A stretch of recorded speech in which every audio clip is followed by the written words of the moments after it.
Hi, welcome back. In this video, we are going to be looking at the central limit theorem. Up until this point, we have been taking samples from a population and examining those samples to see what we can understand about that sample. With the central limit theorem, instead of looking at an individual observation and how it compares to the population, we are going to be taking a look at what the average of a sample looks like. So we are going to have sampling distributions that we will be considering here. This is a population, so this is individual observations. They are normally distributed. They come from a population with a given mean and a standard deviation. So if I were to take an individual sample or a single value from here, I would be able to analyze the probability of getting some specific value.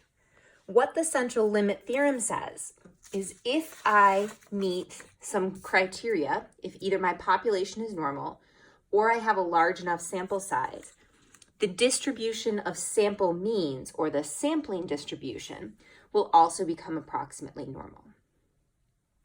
And there's a relationship between the mean of the population, the mean of the sampling distribution, the standard deviation of the population, the standard deviation of the sampling distribution, and the sample size.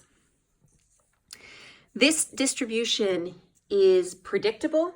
We're able to look at a table, or we can look at how our parameters get changed from our population to our sample.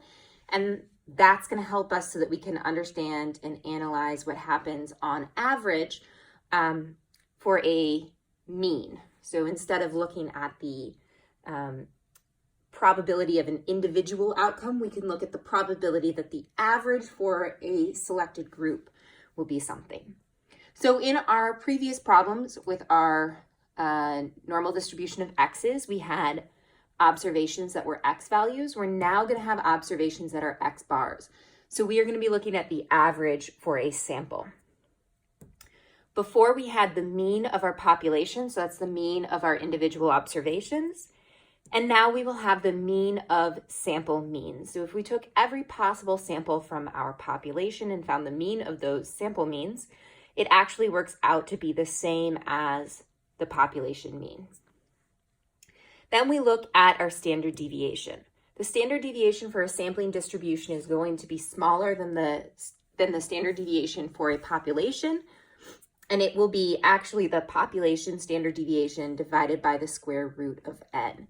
This has to do with the fact that when we take a sample and we average those values, we are eliminating variability in that.